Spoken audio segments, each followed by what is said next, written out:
এই শহর জাগে না, এই শহর জাগিয়ে তোলে। ঘণ্টার ধ্বনিতে ভাঙে নীরবতা, আর বিশ্বাসের চূড়ায় দাঁড়িয়ে কাশী বিশ্বনাথ। এখানে গঙ্গা শুধু নদী নয়, এটা সময়ের স্রোত। আরতির আগুনে জ্বলে ওঠে অন্তরাত্মা। এখানে জীবন, মৃত্যু আর মোক্ষ একই ছন্দে বাঁধা। এটাই বেনারস, যেখানে শেষও এক নতুন শুরু। নমস্কার বন্ধুরা, বেনারস ভ্রমণের আজ আমাদের দ্বিতীয় দিন। আজ থাকছে বেনারসের বেশ কিছু সাইট সিন এবং কাশী বিশ্বনাথ মন্দিরে কিভাবে পুজো দেবেন, স্পর্শ দর্শন কখন হয়, কিভাবে কম লাইনে দাঁড়িয়ে খুব তাড়াতাড়ি পুজো দিতে পারবেন, এবং কাশী বিশ্বনাথ মন্দিরে রাত্রে শয়ন আরতি কখন হয়, কিভাবে দেখবেন, এই সব কিছু তথ্য। তাহলে চলুন শুরু করা যাক বেনারস ভ্রমণের আমাদের দ্বিতীয় দিনের অভিজ্ঞতা। সকাল সকাল ঘুম থেকে উঠে ফ্রেশ হয়ে হোটেলের রুমে দেওয়া চায়ের কিট দিয়ে চা বানিয়ে খেয়ে দিয়ে দুই বন্ধু বেরিয়ে পড়লাম। আমাদের হোটেল থেকে মাত্র 1 মিনিটের দূরত্বে রয়েছে সত্যনারায়ণ ভান্ডার, খুবই বিখ্যাত। আর এখানকার কচুরি জাস্ট অসাধারণ। আমরা যখন গেলাম গরম গরম কচুরি, জিলিপি সব ভাজা হচ্ছিল। এখানকার বাড়ি কচুরি খুবই বিখ্যাত। রাম ভান্ডারের থেকে কিন্তু আমি সত্যনারায়ণকে এগিয়ে রাখবো, তার কারণ পরের পর্বগুলো দেখলেই বুঝতে পারবেন। আমরা বড়ি কচুরি আর জিলিপি নিয়েছিলাম। 1 প্লেট বড়ি কচুরি 60 টাকা। 2 পিস থাকে, কিন্তু এতটাই বড় আর ভারী যে দুটোতে কিন্তু বেশ পেট ভরা জলখাবার হয়ে যায়। আর সাথে যে তরকারিটা থাকে তার স্বাদ অসাধারণ। আর জিলিপি নিয়েও কোনো কথা হবে না, একদম ছোট্ট ছোট্ট হালকা জিলিপি, দারুণ খেতে। এই দোকানের লাল প্যাড়াও খুব বিখ্যাত, আর তাছাড়াও নানান রকমের মিষ্টি রয়েছে, লাড্ডু রয়েছে। ভীষণ বিখ্যাত দোকান। হোটেলের স্টাফরাই আমাদের এই দোকানটা সাজেস্ট করেছিলেন। আর সত্যি কথা বলতে এখানে খেয়ে কিন্তু আমাদের ভীষণ ভালো লেগেছিল, তাই আমরা একদিন রাম ভান্ডারে ব্রেকফাস্ট করেছিলাম, বাকি প্রত্যেকটা দিন এখানেই আমরা ব্রেকফাস্ট করতাম। খাবারের টেস্ট এতটাই ভালো ছিল। Good morning. আজ বেনারসে আমাদের দ্বিতীয় দিন। সকাল সকাল রেডি হয়ে বেরিয়ে পড়েছি। সত্যনারায়ণ মিষ্টান্ন ভাণ্ডার যেটা রয়েছে ভীষণ বিখ্যাত এখানে। তো এনারা লোকাল যারা, ওনারা বললেন আমাদের কথা শুনে যান, এখানে খুব ভালো কচুরি পাবেন। তো ভীষণ ভালো সকালবেলার ব্রেকফাস্ট করলাম, বাড়ি কচুরি সবজি আপনাদের দেখালাম। আর এই দোকানে প্যাড়াও খুব বিখ্যাত, আমরা এখান থেকেই প্যাড়া কিনে নিয়ে যাব। জিলিপি যেটা আমরা খেলাম সেটাও কিন্তু দারুণ টেস্টি ছিল, একদম ছোট্ট ছোট্ট হালকা জিলিপি, আর একদম ঘিয়ে ভাজা, বেশ মিষ্টি। দারুণ ব্রেকফাস্ট করে এখন আমরা সাইট সিনে যাচ্ছি। সাইট সিনে যাচ্ছি আমরা টোটো করে।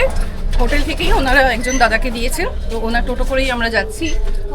এখন আমরা যে যে সাইট সিনগুলো করবো সেগুলোর মধ্যে হচ্ছে BHU বিড়লা মন্দির, মানে বেনারস হিন্দু ইউনিভার্সিটি যেটা, সেটা সংকটমোচন হনুমান মন্দির, তুলসী মানস মন্দির, দুর্গাকুণ্ড আর মণি মন্দির।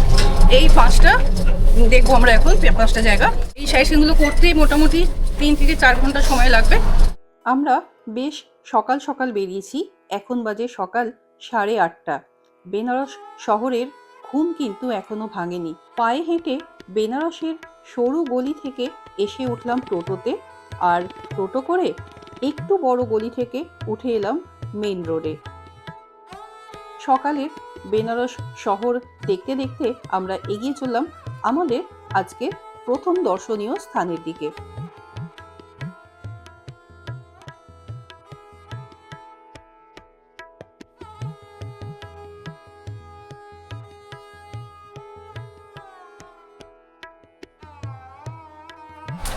সাইট সিনে আমরা প্রথমেই চলে এসেছি মণি মন্দিরে। জাস্ট ওই পেছনের গেটটা দিয়ে আমরা ঢুকলাম, আর ওই সামনে মন্দিরটা দেখতে পাওয়া যাচ্ছে। প্রথমেই আমরা চলে এলাম মণি মন্দিরে। বিশাল বড় চত্বর জুড়ে এই মন্দিরটা অবস্থিত, এবং মন্দিরের অনেকগুলো ভাগ রয়েছে। মন্দিরের মধ্যেই একটা রেস্টুরেন্ট রয়েছে, ঠাকুরজি কি রসোই। পিওর ভেজিটেরিয়ান খাবার এখানে পাওয়া যায়। আর এই দিকটায় রয়েছে গোশালা। এই গোশালায় দান বা সেবা দেওয়ারও ব্যবস্থা রয়েছে। যারা গোশালায় দান করতে চান তারা মন্দিরের ভেতর থেকে কুপন কেটে এখানে দান করতে পারেন।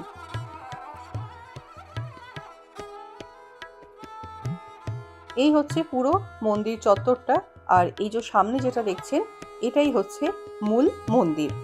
আর মন্দিরের সামনে নন্দীজির বিগ্রহ দেখে নিশ্চয়ই বুঝতে পারছে যে এটা মহাদেবের মন্দির, নাম মণি মন্দির। চলুন এবার একটু ভেতরে যাওয়া যাক।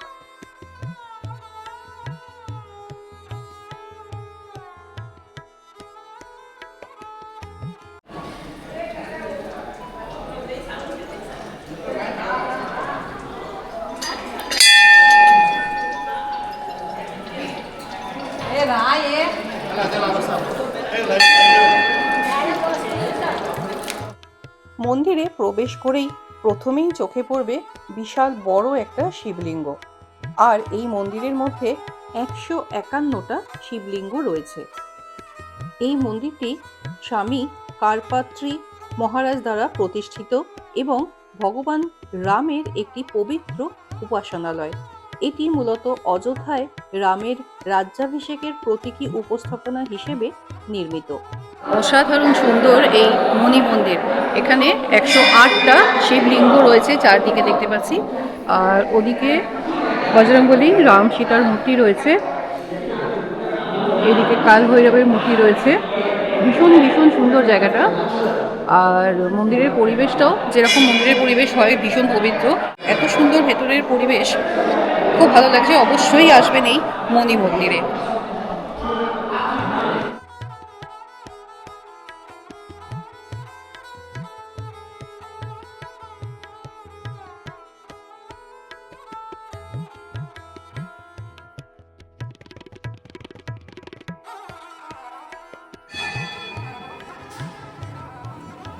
এই মণি মন্দিরটা সত্যি দেখার মতো। এই মণি মন্দিরকে বেনারসের একটি লুকোনো রত্ন হিসেবে গণ্য করা হয়। তাই চেষ্টা করবেন হাতে সময় থাকলে এখানে অবশ্যই একবার ঘুরে যাবার। মণি মন্দির ঘুরে এরপর আমরা চলে এলাম দুর্গা মন্দির বা দুর্গা কুণ্ডতে। নাম শুনেই বুঝতে পারছেন মন্দিরটা মা দুর্গার উদ্দেশ্যে উৎসর্গীকৃত এবং এই দুর্গা মন্দিরটা 1800 শতকে নাটোরের রানী ভবানী, যিনি একজন বাঙালি ছিলেন, তিনি তৈরি করেছিলেন। মন্দিরের সামনেই পুজো দেওয়ার জন্য প্রচুর দোকান পেয়ে যাবেন। 50 টাকা, 100 টাকার ডালা হয়। আপনারা আপনাদের পছন্দ মতো ডালা এখান থেকে কিনে নিতে পারেন।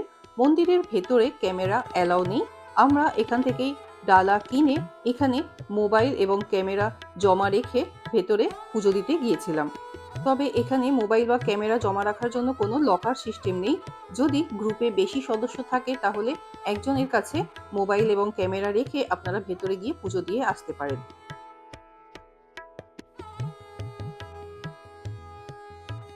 এবার আমরা এসেছি সত্যনারায়ণ তুলসী মানস মন্দির। একদম পাশাপাশি দুটো মন্দির, মানে পায়ে হেঁটেই চলে আসা যাচ্ছে। আগে দুর্গা মন্দির দর্শন করে তারপর আমরা পায়ে হেঁটেই 2 মিনিট মতো লাগলো চলে এসেছি তুলসী মানস মন্দিরে। মন্দিরের শহর বেনারস, তাই এখানে প্রচুর মন্দির রয়েছে এবং এক একটা মন্দির কিন্তু এক এক রকমের। চলুন এই মন্দিরটা ভেতর থেকে দেখি কেমন।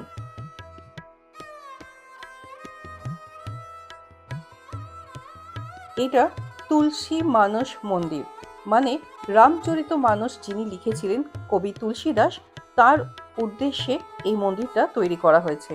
এবং মন্দির গাত্রে তুলসীদাসের যে রামায়ণ, সেই রামায়ণটা কিন্তু পুরো খোদাই করা রয়েছে। চলুন সেটাও আপনাদের দেখাবো। মন্দিরটা বিশাল বড় এবং দুতলা। নিচ থেকে সিঁড়ি দিয়ে ওপরে ওঠার সময় দেখতে পাবেন তুলসীদাসের এরকম একটা মূর্তি বানানো রয়েছে এবং তিনি রামায়ণ লিখছেন।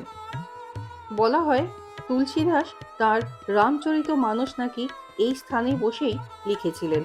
এই যে দেখুন, পুরো দেওয়াল জুড়ে রামচরিত মানস লেখা রয়েছে। এই মন্দির প্রত্যেক দিন খোলা থাকে সকাল 5:30 থেকে দুপুর 12টা পর্যন্ত এবং বিকেল 3:30 থেকে রাত 9টা পর্যন্ত। পুরো মন্দিরটা ঘুরে দেখতে বেশ অনেকটাই সময় লাগে, কারণ মন্দিরটা বেশ বড়। তবে বেশ ভালো লাগবে মন্দিরটা ঘুরে দেখতে, অনেক কিছু জানা যায় এবং দাঁড়িয়ে আপনারা তুলসীদাসের যে রামায়ণ সেটাও কিন্তু পড়তে পারেন এই মন্দিরের দেওয়ালে।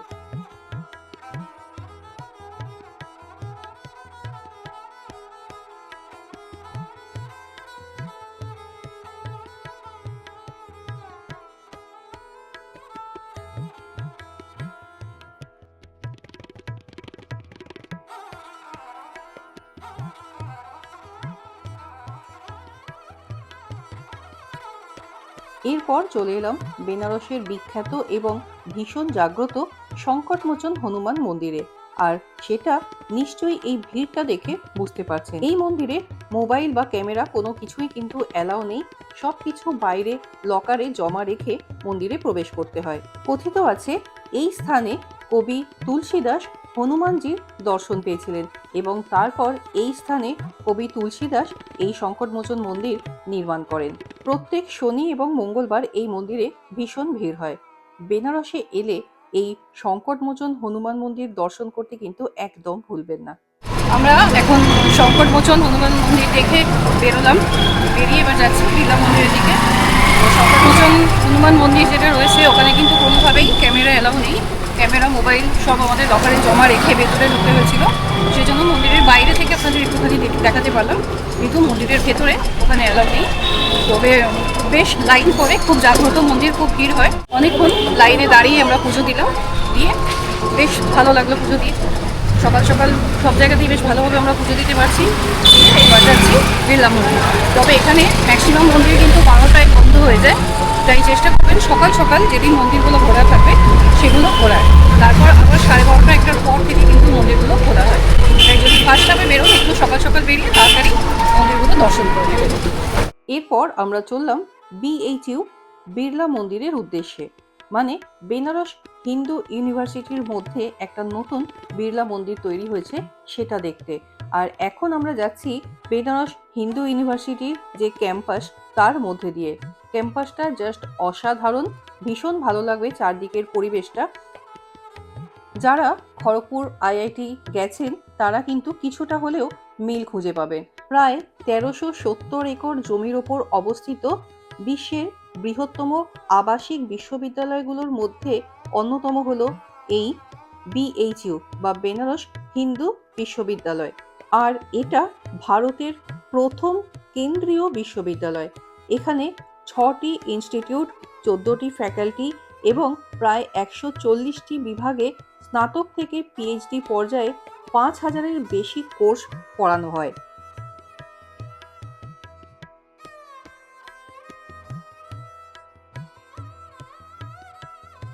এখন আমরা আছি বিড়লা মন্দিরের সামনে। মন্দিরের সামনে বেশ কিছু দোকানপাট রয়েছে। এখান থেকে পুজোর ডালা যেরকম কিনতে পারেন সেরকম ঘর সাজানোর নানান রকম জিনিসও পাওয়া যায়। মিষ্টিরও প্রচুর দোকান রয়েছে। তবে আমাদের দুর্ভাগ্য হলো মন্দিরটা বন্ধ হয়ে গেছে। 12টায় মন্দির বন্ধ হয়ে যায় আর এখন অলরেডি 12:10 বাজে। 12টায় বন্ধ হয়ে যায়, এখন বন্ধ হচ্ছে রয়েছে। তো বাইরে থেকেই আমরা দেখে যাব। মন্দিরের বাইরে জুতো রেখে ভেতরে প্রবেশ করতে হয়। এখন গেট বন্ধ রয়েছে। ভোর 4টে থেকে বেলা 12টা পর্যন্ত এই মন্দির খোলা থাকে। আবার 1টা থেকে রাত 9টা পর্যন্ত এই মন্দির খোলা থাকে। এই মন্দিরটির শিখর প্রায় 250 ফুট উঁচু, যা বিশ্বের অন্যতম উঁচু শিব মন্দির। আর এটি সাদা মার্বেলে তৈরি এবং মূল কাশী বিশ্বনাথ মন্দিরের আদলে নির্মিত। ভেতরে গিয়ে দর্শন তো আমরা করতে পারলাম না, তবে এই BHU ক্যাম্পাসটা ঘুরেও কিন্তু বেশ ভালো লাগলো। জায়গাটা এবং পরিবেশটা কিন্তু দারুণ লাগবে এক কথায়।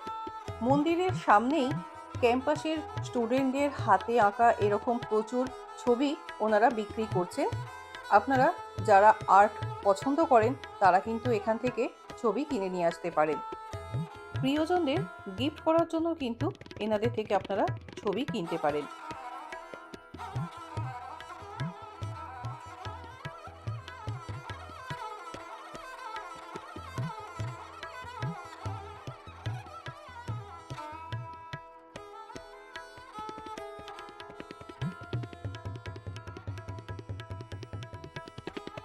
আমাদের সবকটা সাইট সিন হয়ে গেল। আর এই সবকটা সাইট সিন করতে আমাদের টোটো ভাড়া পড়েছিল 800 টাকা। টোটোতে 5 জন বসতে পারেন। আপনারা যদি 5 জন সদস্য থাকেন তাহলে এই টাকাটা তাদের মধ্যে ডিভাইড হয়ে যাবে। এরপর হোটেলে ফিরে আমরা বেরিয়ে পড়ব কাশী বিশ্বনাথ মন্দির দর্শনের উদ্দেশ্যে। হোটেল থেকে এবার আমরা বেরিয়ে গেছি বাবা বিশ্বনাথের দর্শনের জন্য। তো ম্যাক্সিমাম জায়গায় কিন্তু ক্যামেরা অ্যালাউ নেই। যেটুকু পারবো সেটুকু চেষ্টা করবো আপনাদের সাথে দেখানোর। আর একদম শেষে আমি পুরো ট্যুর প্ল্যানটা বলছি যে কীভাবে সাজালে আপনাদের ঘুরতে সুবিধা হবে। কাশী বিশ্বনাথ মন্দিরে আমাদের বিকেলে যাওয়ার প্রধান কারণটা ছিল বিকেলে 4টে থেকে 5টা পর্যন্ত স্পর্শ দর্শনের জন্য খুলে দেওয়া হয়। এই 1 ঘন্টার সময় যারা সুগম দর্শনের জন্য টিকিট কেটে লাইন দিয়েছেন তারাও, এবং যারা নর্মাল লাইনে দাঁড়িয়ে পুজো দিতে চলেছেন তারাও প্রত্যেকেই কিন্তু স্পর্শ দর্শন করার সুযোগ পান। আগের পর্বে আপনাদের জানিয়েছিলাম আমরা যে হোটেলে আছি সেই হোটেলের ফ্রি সার্ভিসগুলোর মধ্যে বাবা বিশ্বনাথের স্পর্শ দর্শন অন্যতম। হোটেলেরই একজন ভাই আমাদের নিয়ে চলল স্পর্শ দর্শন করানোর উদ্দেশ্যে, আর সেই জন্যই আমরা এই সময়টা বেছে নিয়েছিলাম। আমরা কিন্তু সুগম দর্শনের কোনো টিকিট কাটিনি, আমরা এনাদের সাথে গিয়ে বেশ সুষ্ঠুভাবে পুজো দিয়েছিলাম এবং বাবা বিশ্বনাথকে স্পর্শ করে একদম সামনে থেকে দর্শন করেছিলাম। আমাদের হোটেল থেকে পায়ে হেঁটে মাত্র 4 মিনিটের মধ্যে আপনারা কাশী বিশ্বনাথ মন্দিরে পৌঁছে যাবেন। এবার বলি, এখানে কিন্তু মন্দিরের মধ্যে কোনো রকম ক্যামেরা বা মোবাইল অ্যালাউ নেই। বাইরে প্রসাদের যে সমস্ত দোকানগুলো রয়েছে সেখানে লকারের সিস্টেম রয়েছে, সেই লকারে আপনাদের যাবতীয় জিনিস জমা রেখে যেতে হবে, শুধুমাত্র মানি পার্সটা ওনারা অ্যালাউ করেন।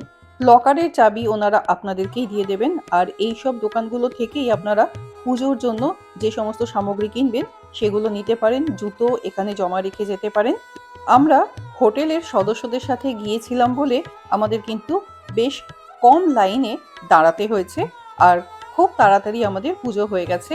মোটামুটি আধ ঘন্টার মধ্যেই আমরা সুন্দরভাবে পুজো দিয়েছি, তাও আবার স্পর্শ দর্শন করে।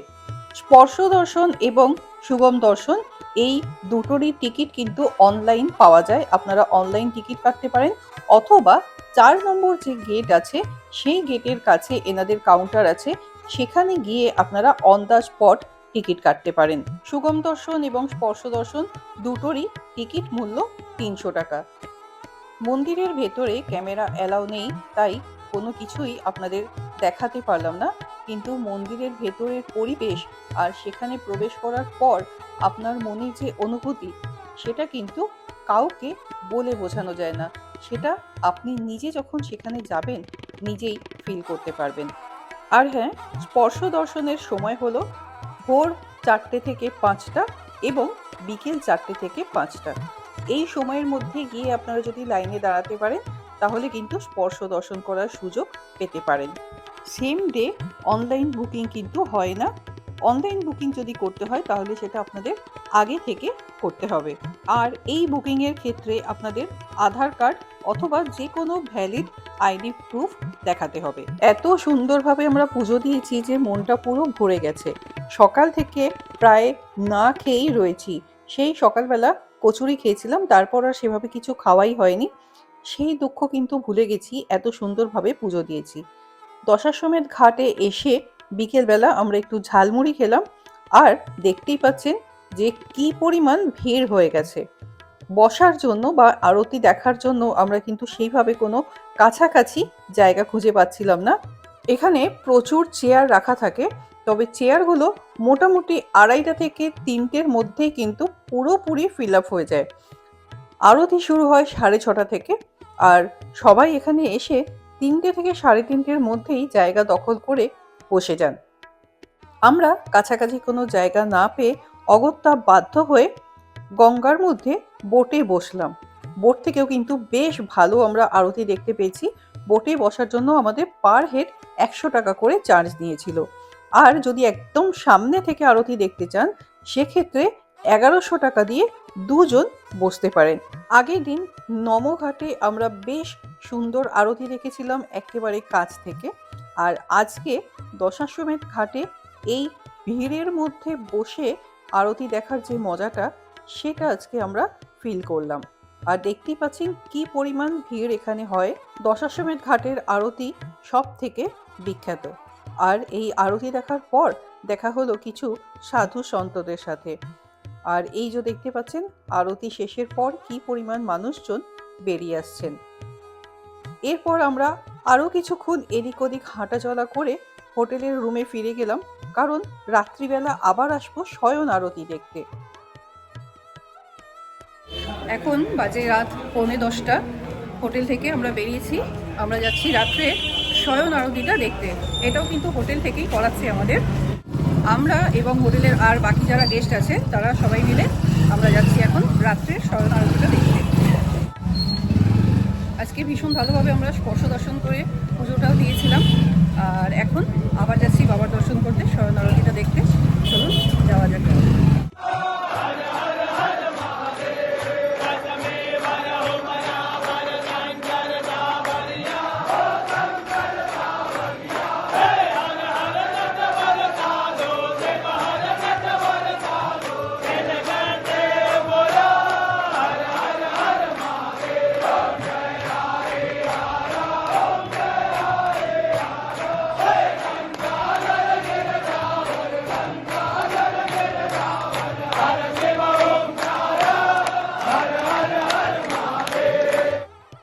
দারুণ একটা শয়ন আরতির সাক্ষী থেকে আমরা এবার ফিরে এলাম হোটেলে। এখন বাজে 11:15।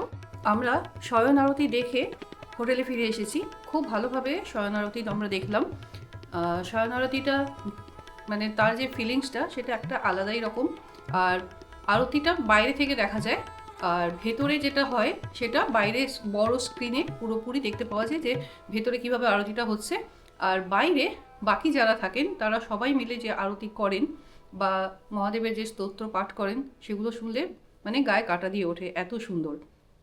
তো এই জিনিসটা অনেকেই কিন্তু জানেন না যে রাত্রের দিকে শয়ন আরতিটা হয় এবং সেটা দেখা যায়। তো যারা আপনারা রাত্রে দর্শন করতে যান তারা কিন্তু শয়ন আরতিটা দেখে আসবেন। শয়ন আরতিটা 10:15 বা 20 থেকে শুরু হয়, মোটামুটি 11টা পর্যন্ত চলে। আর রাত্রের দিকে কিন্তু দর্শনের ক্ষেত্রে অনেকটাই মন্দির ফাঁকা থাকে। 3 নম্বর বা 4 নম্বর গেট দিয়ে ঢুকলে কিন্তু বেশ ফাঁকায় ফাঁকায় আপনারা গিয়ে যেরকমভাবে পুজোও দিতে পারবেন ফাঁকাতে, সেরকম এই শয়ন আরতিটা দর্শনও করে আসতে পারবেন। এবারে চলে আসি আমাদের আজকে দ্বিতীয় দিন, এখানেই শেষ হচ্ছে বেনারসে। তো আজকে আমরা ডিনারটা বাইরে থেকেই নিয়ে এসেছিলাম। কালকে অনেক রাত হয়ে গেছিলো। হোটেলেও আপনারা ডিনার পাবেন, কিন্তু সেক্ষেত্রে আপনাদের 10টার মধ্যে কিন্তু অর্ডার করে দিতে হবে রাতের ডিনারটা। 10টার পরে ওনাদের কিচেন বন্ধ হয়ে যায়। সেজন্য 10টার পরে যদি আপনারা রুমে এসে অর্ডার করেন তখন পাওয়াটা মুশকিল, যেটা আমাদের ক্ষেত্রে কাল হয়েছিল। আর যেহেতু কালকে আমরা অনেক কিছু চাটফাট খেয়ে নিয়েছিলাম বলে কালকে আর অতটা আমাদের প্রবলেম হয়নি। তো যার জন্য আজকে আমরা বাইরে থেকে খাবার কিনে এনেছিলাম। বাইরে থেকেও আপনারা ডিনার নিয়ে আসতে পারেন অথবা এখানে আগে থেকে বলে রাখতে পারেন। তো এবার ডিনার করে আমরা শুয়ে পড়বো, অনেকটাই রাত হয়ে গেছে। তো বেনারস যে শহর সেটাকে কিন্তু ভালো করে যদি চিনতে চান তাহলে এটাকে পায়ে হেঁটে এক্সপ্লোর করতে হবে, আর যেটা আমরা কিন্তু রোজ করছি। গতকাল আজ প্রচুর আমরা পায়ে হেঁটেছি।